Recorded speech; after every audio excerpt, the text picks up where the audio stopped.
Folks, the Department of Justice have released a new batch of the Epstein files, and these ones are a little bit spicy. I'm not going to lie to you. I'm a little bit scared. I might not be able to tell you absolutely everything that's in these files right now because it is actually very twisted. It's very messed up. There's no, look, we can't substantiate what is said in these files, absolutely, but it is crazy. These are files that the DOJ had actually been accused of holding back, and it might make some sense why these were being held back. I'm not going to lie to you, okay? So look, this is the latest, okay? This is a news report on these new files that have just been dropped, and as it says, the DOJ had been holding these back, and they are related allegedly to some unsubstantiated is the key word there, allegations against the big man Don T himself. Okay, I'm gonna be careful what I say in this video, but let's see what they're saying over here on weeknight. Get to some breaking news that is still unfolding. The Trump Justice Department has just uploaded new FBI documents missing from the initial releases of the Epstein files. Right now, MS Now is pouring through these new files. We are taking our time to make sure we get it right, and we want to be careful on what we report on air. Here is what we can tell you right now. 3 of these documents are FBI 302 memos, notes that FBI agents used to summarize witness interviews. These notes contain unsubstantiated sexual assault allegations against Donald Trump. Specifically, they detail an unsubstantiated account of a woman who accused Donald Trump and Jeffrey Epstein of sexually assaulting her decades earlier when she was just a teenager. One of the new documents reads in part, quote, Redacted was asked whether she felt comfortable detailing her contacts with Trump. Redacted again asked what the point would be of providing the information at this point in her life when there was a strong possibility nothing could be done about it. There are many redactions on these forms. Trump has long denied any wrongdoing connected to Jeffrey Epstein. So, unsubstantiated, okay, but it is a pretty crazy, okay? It says if Trump's own DOJ is willing to release files like these, imagine what they're holding back. People saying unsubstantiated, not more like fully and not investigated. So sad she felt like she shouldn't bother because nothing will get done. Now, look, let's take a look at a few of these documents, okay? I'm a little bit nervous, but basically the same witness would mention in a news statement to the FBI that she had actually received threats and attempts on her life. Okay, it is pretty bad, right? It's pretty bad. I don't even know if I want to read this, to be honest with you guys.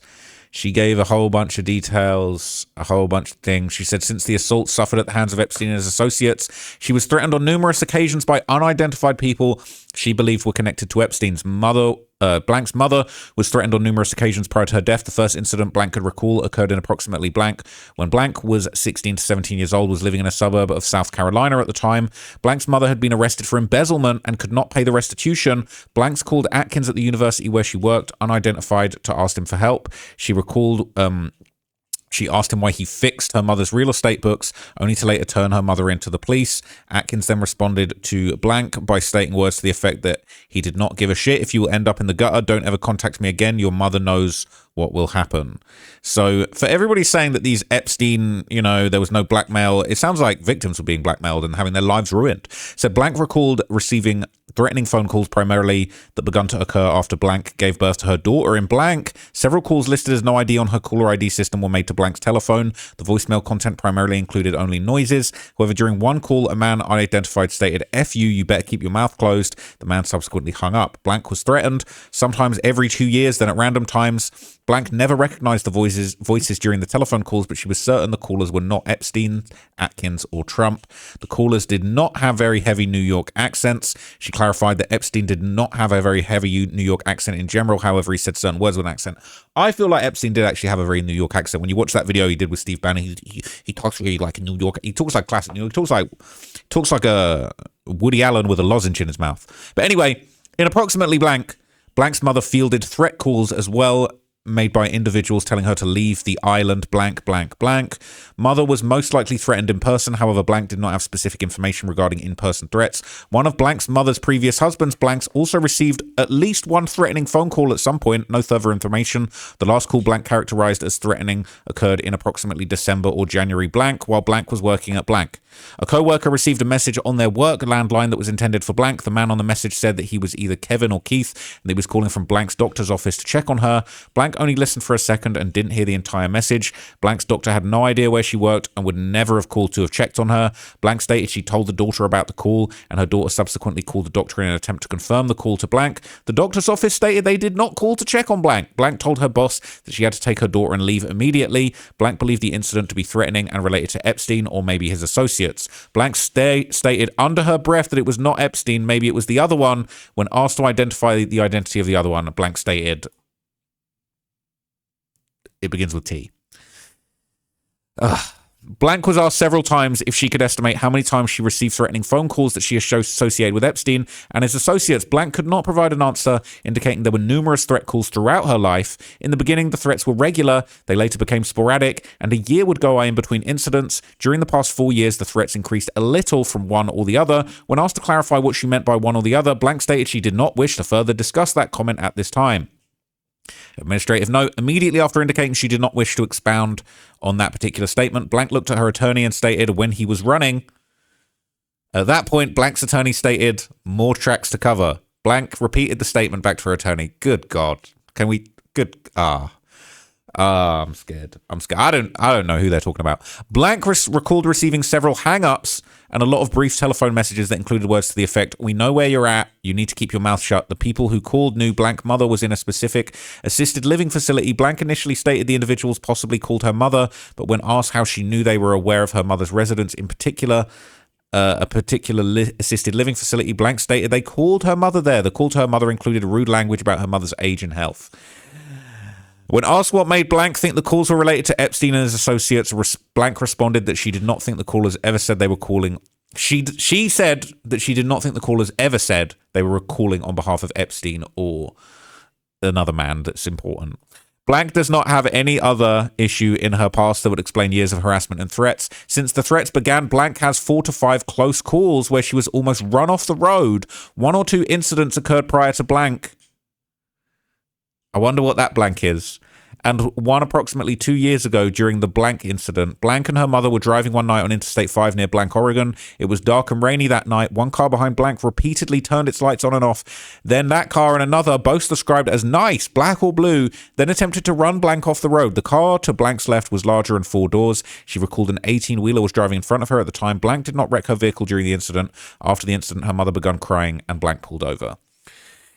During the last incident, which Blank clarified may have happened 2.5 to 3 years ago, she was driving on Interstate 5 towards her home in Blank, Washington, at approximately 6 a.m. to 7 a.m., day of the week unknown, when Blank took the first Blank exit near a gas station and traffic circle. A male driver positioned his car on her ass and slammed her car forward. The man ran through Blank through a traffic circle where she blew out her tire and broke her mirror. She recalled she ran into a sign. The vehicle that struck her was a dark black or blue sports utility vehicle. Blank believed the driver to be a male due to the shape of the body she saw in the mirror. She stated the man was maybe white. After Blank wrecked, she called a friend who lived nearby and told him she had no idea what happened. Blank didn't call the police, and to her knowledge, no police responded to the hit and run. Employees identified from the Chevron or Shell gas station nearby, first gas station on left exit, witnessed the incident and asked her on a later date what happened to her car. No further details were provided. That's scary as hell, man. That is actually scary as hell. Now, interestingly, as we know, another prominent, possibly the most prominent Epstein accuser, Virginia Giuffre, she reported being in a car accident just weeks before her untimely taking of her own life. All right? Insanity. Okay? Now, I've talked about this extensively on the channel, Virginia Giuffre being in hospital after this serious car accident, and then everybody in the world came out to downplay her accident and say, no, wasn't that bad, she wasn't injured, didn't even see her, all right? She was in the hospital after a serious car accident. She said she had a few days to live. Very suspicious. So they're using car accidents to take out the accusers in these cases. It's very, very interesting, okay? She said she wasn't ready to go. The ambulance services told BBC they had no records of an accident happening. They later reported a minor crash. I'm really suspicious of all of this stuff, okay? Now, in another highly graphic witness statement that was released in this new tranche of files, there was more accusations against Epstein, and these were highly graphic. I can't actually go through them in this video. I've been getting in a lot of trouble recently for some of my old videos. You might notice a lot of my Epstein videos have been taken down. I Don't really want to speak on that right now, but there's definitely some shit going on with talking about, you're not even allowed to talk about this stuff now, apparently, okay? So there was one specific description of Epstein that did stand out that was interesting. I can't read you all of this. It was pretty sordid. It basically recounts an experience she had when she was 17. Basically, yeah, it was very, very messed up. Let's not do all of that. Okay, let's not do all of that. But okay, look, I've just skimmed through this. I can't really say any of this stuff. This stuff is actually so twisted and so messed up. There are kind of, talks of hidden cameras being there. Epstein had many laptops. She basically felt awful every time she left Epstein's residence. There was rumored there were people watching him from a house across the street. She became pregnant 2 years before she was legally allowed to, let's say. There basically was all these reports. One of the craziest things that ends up, she says, she mentioned during one of her visits to Epstein's residence, she spoke to Michael Jackson over the telephone. It's insane. All right. Now, look, this document was actually so twisted. I can't actually read it to you here. I'm going to try and find a way of being able to still report to you guys what's going on. But like, I've been getting a lot of trouble over the stuff that I've been putting out there. Another witness would basically detail what Epstein was allegedly interested in doing in the bedroom. Now, I don't know if I can tell you this either, but there is another document here. Now, this was interesting because this apparently said on one occasion, someone asked Epstein why he does those things to them. And Epstein said that he had actually been M-worded as a child by a boy in his family and possibly his aunt. And he would basically mention this abuse that he had been through. And apparently that was why he was doing this to people. It said he was sharing it. It made the girl feel like she actually had some of the power in the situation. She recalled thinking, wow, this is the same asshole who is horrible. And he had two sides to his personality. But she basically said that was her trying to... I can't even say some of this stuff. They explained they felt super fascinated in the acts that involved Epstein being submissive to another person. She felt relieved not to be the one that was being abused. It says that they didn't mix the abuse. The actions where he abused other people was different to the ones that involved him being submissive to someone else. Okay. Every time they went into the house, something like that would happen. They would ask, I can't even talk about that. I can't talk about. All right, we're gonna have to move on. So in another one, this person would actually explain sort of some backstory about sort of him and the people that were around him. And I'm just gonna be careful what I read to you in this one, okay? Because it's talking about castings. He had models coming to the property. Basically, would explain that people had knocked on the door for castings and things like that. Now, there's the name Clinton comes up again. Someone, Blank recalled seeing a picture of Bill Clinton. Epstein told Blank that he and Clinton were best friends. Blank told Epstein how she came to the United States. Epstein told her he would be sure to say hi to Bill for her. But now we're hearing they didn't even know each other. They weren't even cool like that. Epstein knew the owner, Blank, of the agency Blank. Epstein seemed like it was below him. His house was so big and overwhelming. He made Blank feel comfortable. They bonded over movies. Blank told him that growing up, there were sanctions in Blank and that she never saw Pretty Woman. Blank told him that the paramilitary would sneak in action movies like Apocalypse Now. Epstein told Blank that he had something on his shoulder that his masseuse could not get. Blank somehow ended up in the massage room. Blank described Epstein as so clean and put together, but he did not do drugs and he got massages all the time. Blank felt like she was in good hands and she should just behave. Blank used a massager on his neck and shoulder. He had a massage earlier in the day. Blank thought she was doing a good thing. Blank stated the massager was used in different ways other than a massage, and this was the first time Blank had seen a massager, didn't know anything about the other sorts of things that could be used, and he threw her $200. Now, Blank shot a lot of magazine spreads. She didn't see the money that she earned. It came through the agency and to her parents. Blank didn't have cash on hand. Cabs in the city could be approximately $200. Blank would take the subway for everything. Blank didn't think about the $200 she received from Epstein too much. Blank described Epstein as the smartest person she'd ever met. Blank did not think she was good enough to see Epstein again. A day or so after she went to Epstein's home, Blank received a call from Epstein. He told her that she had a great time talking to her and that her story was so touching. Epstein asked if she wanted to see him again. Blank went to the home the second time. She recalled being in a smaller room with a wooden table. It wasn't an open suite. They talked about Blank, and Epstein told her she had a chance and not to tell others. Epstein called Halle Berry on the speakerphone. Blank was sitting across from him. Blank was impressed. Epstein also called Naomi Campbell in front of her. Blank recalled going in an elevator and remembered seeing a hall of books. Blank was so impressed by this. Blank told Epstein her mother didn't want her to model and that her dad was embarrassed by her for modeling.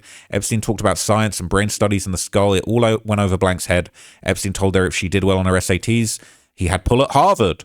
Blank recalled being in a room that was long, narrow, and very small with a dome ceiling of blue clouds. Blank, blank, blank. He was laying face down. He was making her calm. When it was over, Blank put her shirt back on. Epstein paid her $200, and Epstein asked if she had a boyfriend. Epstein told her a supermodel lesbian girl told him about a girl flirting with Blank.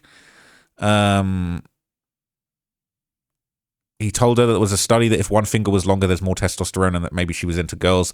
Blank told Epstein she was saving herself for marriage. He was apparently powerful and perfect. I don't want to talk about that. Don't want to talk about that and get in trouble. Blank participated in LA Fashion Week. It was the new thing. Her agents thought she was too young, but she had to open every show. By this time in her life, she had Blank, not voluntarily. He was aggressive. He was frustrated with her because she didn't know what she was doing. Epstein told her what to do. Blank got in trouble with the agency because they were responsible for her. They kept her on a tight leash because they wanted to know where she was. Blank didn't think of herself as a little girl. She thought she was big enough to be on her own. Epstein had an island and wanted her to go to the island.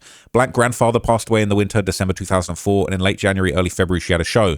Blank had gone home from the holidays. Blank told her booker that tomorrow, I'm going to the island. Her booker told her that she was not going. Her booker got on the phone with the agency in LA. Blank was at Fashion Week and had a lot of shows, and Blank didn't end up going to Epstein's island. Blank's father got involved and was so embarrassed of her modeling.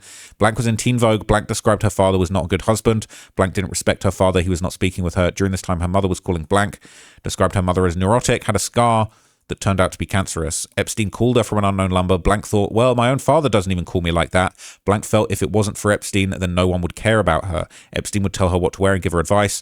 Blank's family got an apartment in Williamsburg while she stayed at Epstein's apartment on the east side at East 66th Street 3F. When Blank first came to the apartment, there were flowers there. A girl who also lived in the building knocked on the door. This girl was a different Blank, whose last name, Blank, I did not recall. Blank asked this Blank if she should be concerned or scared, said to her, what? Why? You're fine. Blank remembered that she thought that Epstein ran everything in the city. Epstein didn't like it if Blank was late. One time when Blank was late, Epstein told her, nobody messes with my time and you can lose everything. There was a time when she told Epstein that she had to go to her agency. Epstein told her, I could buy your agency right now. Epstein told her that she could miss her appointment. Blank recalled a time when Blank bought her white lace panties from somewhere. Epstein didn't like black because it's old, but white is pure, weirdo. Epstein told her white suited her, and he told her that Blank was one of his favorite girls. Epstein took pictures of Blank in the panties. These pictures were taken right outside the office and meeting room and had previously had partial nude photographs taken by a professional. Blank stated she's European and that wasn't uncommon. Blank went to Epstein's home in Paris with her sister. Blank remembered Epstein dissecting her body. Epstein told her legs were fine, her butt was too big. Epstein sent Blank to a plastic surgeon. Blank recalled the first time she met Epstein, she was that many years old. She met him in the summer. Her first big season, she recalled the shows in New York were in the fall. The LA shows were in October. In late winter was when Blank had planned to go to the island. In spring of 2005, she moved to Blank. She was there for a week and moved to Williamsburg. At one time, she stayed at Blank and it was getting renovated. Blank asked Epstein to stay at the 66th Street address and Epstein told her she could not stay there again. Before Blank went to LA, she saw Epstein approximately 4 or 5 times, of which 2 or 3 of those times she was abused by him. From the new year to the time she stayed at the 66th Street address, she saw Epstein approximately 5 to 6 times. Epstein forced her blank. Blank recalled this happened in the hallway where Epstein sat on a cushion square, and I'm not going to read you what that was, but that was pretty bad. It said from approximately the spring of 2000... The scroll be killing me, man. From approximately the spring of 2005 to November, they saw Epstein 5 times. In the summer of 2005, Blank went with her sister who was studying French to Paris. They stayed at Epstein's Paris residence one night. Blank described an older black man who was the butler living there at the time. Blank described that an entire wall was framed with what looked like Girls Gone Wild. The pictures looked like girls on spring break, and Blank recalled a raunchy picture of a nude girl. Blank's sister was creeped out. They only stayed one night before heading to Blank. Wired Blank money to Paris via Western Union. Epstein wanted Blank to come to his island, but she had told him that she was going to Blank and invited him to come in a boat. Epstein told Blank that he gets seasick. Blank never went to Epstein's island. Blank talked about a time when she had a friend living in the city and wanted to see her. Blank had been doing some big shows in New York and was tired. Blank told Epstein that she was tired and she wanted to flake. Epstein yelled at her, saying, how dare you think you can mess with my time? Do you know who I am? I own everything in the city. I could make you disappear. Blank thought that anything could happen. Blank called Blank right away to make appointment, and Blank agreed. If Blank cancelled with Epstein, he threatened her. All of her meetings with Epstein were to give a massage and she was paid. Blank feels like now that she does not know if Epstein could kill her, he has private investigators. This is crazy. It says, in the early fall, Blank shot for Blank. This came up when she was with Epstein. Epstein always dangled blank to blank. She told Epstein that she shot for them, and he became silent and looked down. Epstein said, "Oh, must have been that first time I put in a word." In another suite of his residence, there was a picture of a blonde woman on the beach. Epstein told blank that this was the mother of his child. There was a torso sculpture like a mold. Epstein said this mold was of this woman. Epstein told blank that this woman was perfect. Epstein told blank that her husband will be very lucky. Epstein had money in a safe. Epstein threw money at blank. Blank was so embarrassed she didn't want to be presented that way. Blank recalled that when she left Epstein's house, it was like in slow motion. She saw another girl who looked like a model entering Epstein's residence. Blank talked about a time when she saw a man come in with a suitcase. Blank described this man as having a brown hair, but balding. He was somebody that Epstein was close with. Blank felt there was a certain way he looked at her, then looked at Epstein, which Epstein then shrugged. Blank was sitting in Epstein's lap talking with him. Epstein asked her if she was poor. Epstein told her there was a time where he ate only. Epstein told her, okay, I'm not going to read that. We're going to be careful. We're going to be careful.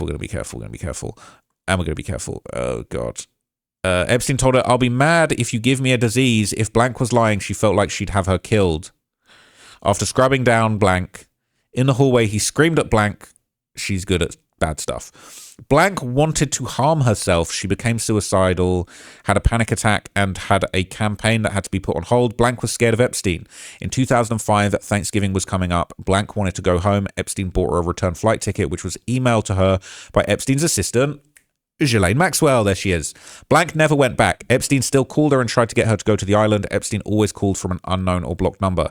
Blank enrolled back in high school. Blank recalled that she cried every day that year. Epstein called her home number and her mother answered, telling him to talk to women his own age and that he was going to call the police. Blank told the mother in early 2006 about Epstein. Blank did not want to model again.